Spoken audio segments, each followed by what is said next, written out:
अस्सलाम वालेकुम व रहमतुल्लाहि व बरकातहू। शह नशीब पर तशरीफ फरमा ऑल इंडिया मजलिस इत्तेहादुल मुस्लिमीन के हमारे महाराष्ट्र के सदर जनाब सैयद मोइन साहब, तमाम मजलिस के जिम्मेदारान, यहाँ पर मौजूद मेरे बुजुर्ग, मेरे दोस्त, मेरे भाई और मेरी पर्दा नशी माँ बहनें, आज का ये जलसा हालात हाजरा के नाम से मुनक्किद किया गया है और हालात तो आप देश के देख ही रहे हो। माता माता, रक्षक रक्षक, शेर तो है आपके पास मोइन भाई। ये आए इन कीटरों को भगाने जो इतने बरसों से आपके बीच में रहकर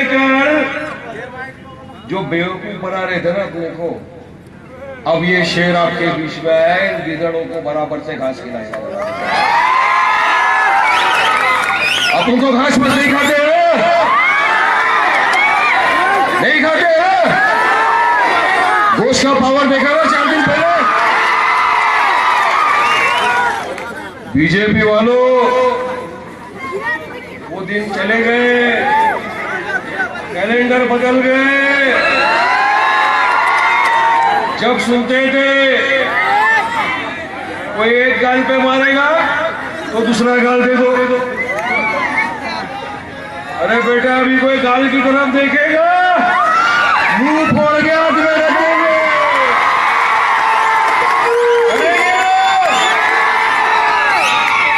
सुनो, साइलेंट हो जाओ,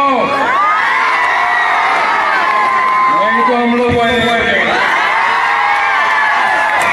अब बोलने का टाइम आ गया, अब तो दिल खोल के बोलेंगे, क्योंकि हर दिन आ रहा है, एक ही नारा लग रहा है, ये बोलो, अगर देश में रहना है तो ये बोलो, नहीं तो पाकिस्तान जाओ। ये बोलेगा नहीं तो पाकिस्तान चले जाओ। अरे पाकिस्तान का वीजे का क्या पूरा ठेका ले लिया है क्या? अरे हर दिन सुकून से जा रहे हैं। अरे रुको, इधर आओ, वंदे मातरम बोलो। अरे क्यों बोलूं भाई? अरे देश में रहने का है ना। अरे तो देश तो मेरे बाप का है ना। अरे हजरत आदम अलैहिस्सलाम सबसे पहले कहा है वो हमारे बाप है, तो देश किसका हुआ? तो ये देश तो हमारे बाप का है। अरे जिसको जाना है बिना टिकट चले जाओ नेपाल,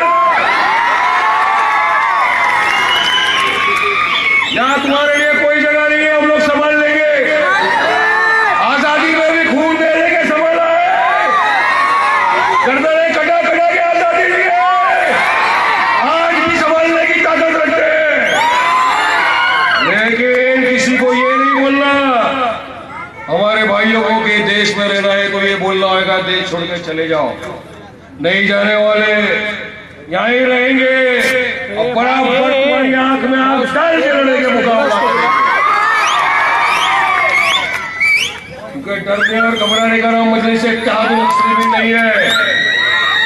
जैसा अभी आपके शेर ने कहा ना कि जो मजलिस में आता है उसको पहले समझा दिया जाता है कि यहाँ आए तो घबराना नहीं, ये जिगर वालों की जमात है, जिसके पास जिगरा है मजलिस में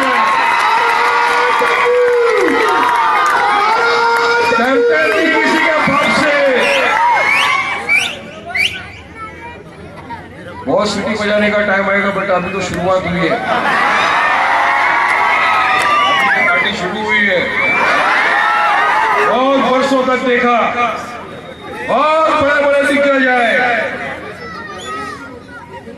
मगर क्या किया 70 साल की आजादी के बाद भी आज आपको और मुझको दिखाना पड़ता है, हमारी नेशनलिज्म प्रूव करना पड़ता है, हमारी पेट्रियोटिज्म प्रूव करना पड़ता है कि हम इस देश के सच्चे नागरिक हैं। क्या हम तुमको दिखाएंगे? अरे नहीं दिखाएंगे, जाओ मानना है मानो, नहीं मानता नहीं मानो, जाओ नहीं दिखाते हैं।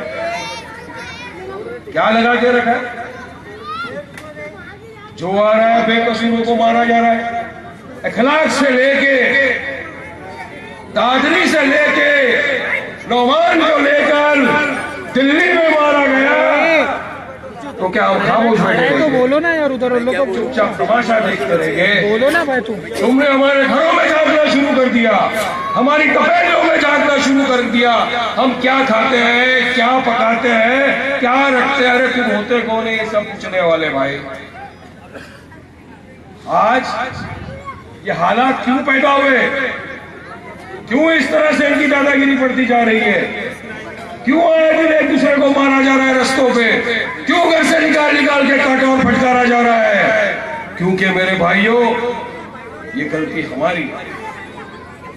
कहीं ना कहीं आप सोचो किसकी गलती है? हमारी गलती, क्योंकि हम में हाथ नहीं है, हम मुत्तहिद नहीं है, एकता नहीं है।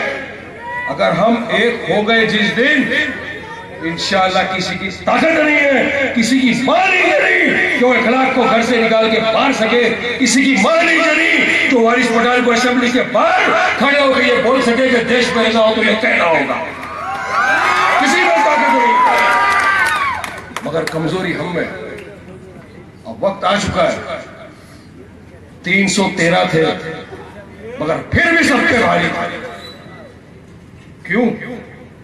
इत्तेहाद था, मुत्तहिद थे, जज्बा था, कौम के लिए करना था, तो अल्लाह की भी मदद गैब से आई।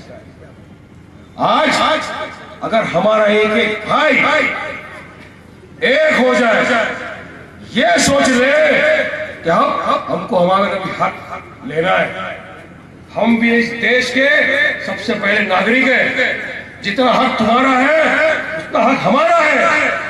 अगर तुमको तिलक लगा के पगड़ी बांधने का अधिकार है तो हमको भी टोपी पहनकर दाढ़ी रखने का अधिकार है।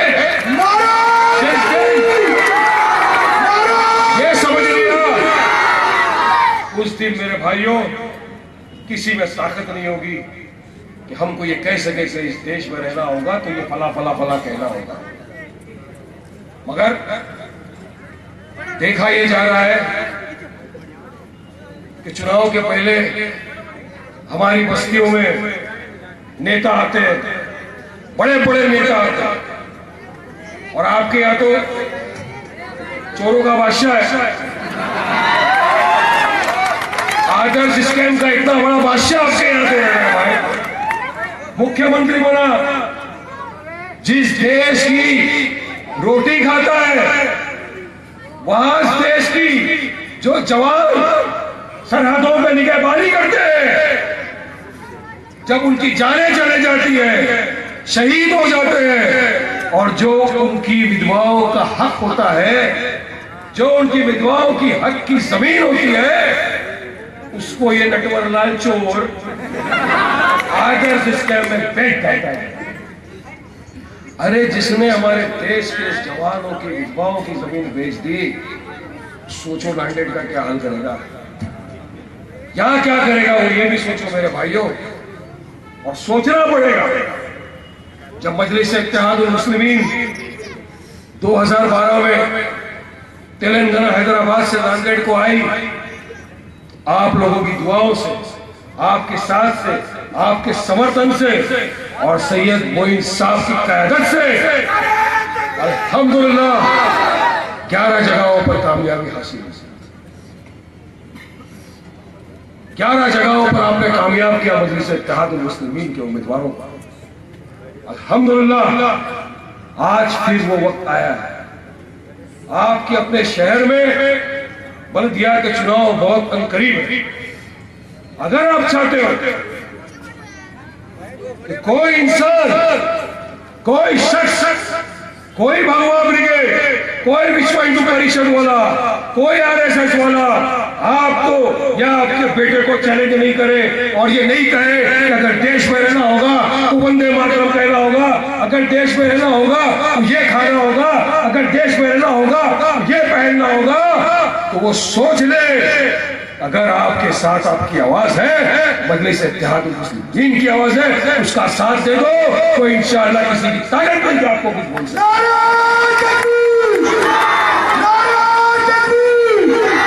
इसलिए कह रहा हूं मेरे भाइयों, बुजुर्गों, दोस्तों, क्योंकि मैं इस जमात का एक हिस्सा हूं। मैंने देखा है हम क्या काम करते हैं। हम सिर्फ जुबानी जमा खर्चा नहीं करते, ये कर देंगे वो कर देंगे, नहीं। सैयद मोइन साहब ने आपके सामने भी बताया कि कितनी जल्दी मिनरल वाटर के जो प्लांट आपके यहाँ पे लग रहे हैं, ये लगा सकते। ये तो सत्ता में इनका राज था, मगर नहीं किया, क्योंकि भाई नियत ही, और जैसी नियत है वैसी बस। मगर मजलिस इत्तेहादुल मुस्लिमीन वो जमात, आपकी जमात जो आपका काम करने में विश्वास रखती है, आपके हक की लड़ाई लड़ने में विश्वास रखती है, आपके हक के लिए दुश्मनों की आंखों में आंखें डाल के बात करती है, ये वो जमात है मेरे भाई। मगर हम लोग आज भी, अरे नहीं वो ये एजेंट है, वो वहां चले जाएंगे, वो यहां चले जाएंगे, सारी बेवकूफी की बातें हमने की। मगर आज अल्लाह ने दिखा दिया कि बिहार में क्या हुआ।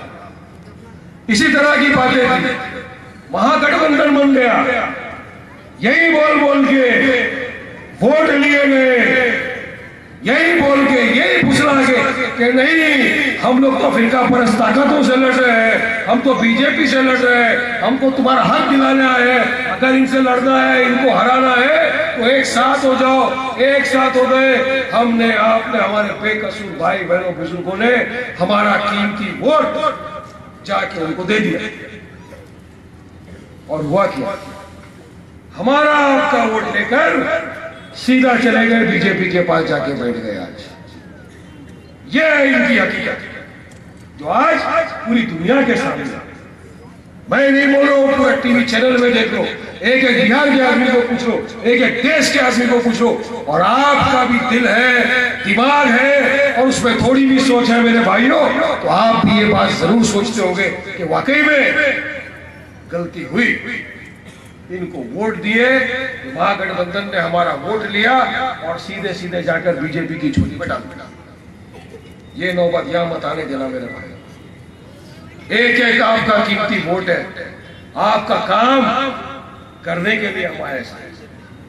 आपकी परेशानी, आपके दुख, आपके दर्द सब देखा नहीं गया, इसलिए हैदराबाद से नहीं आता, वरना सब कुछ है, स्कूल है, कॉलेज है, अल्लाह सुब्हान अल्लाह ने दिया है, सब कुछ पैसे दिया है, इज्जत आप सबसे नवाजा।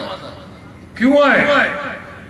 क्योंकि यहाँ भी आपके साथ कांधे से कांधा मिलाकर ये फिरका परस्त ताकतों के साथ लड़ाई, इनको हराए, आप आपके साथ रहे, आपका काम करें, और आप मजबूत करें। आप मजबूत होगे, कौम मजबूत होगी, कौम मजबूत होगी, जमात मजबूत होगी, जमात मजबूत होगा, देश में आप जो मेरी आवाज की कोई कीमत होगी मेरे भाइयों। सोचो इस बात, आज सोचने का वक्त, ये वो वक्त चला गया कि अब नहीं ये सोचेंगे वो करेंगे, नहीं। आज अगर हमको हमारे हक की लड़ाई लड़ना है, फिर किसी को पहलू खान की तरह मरता हुआ नहीं देखना है।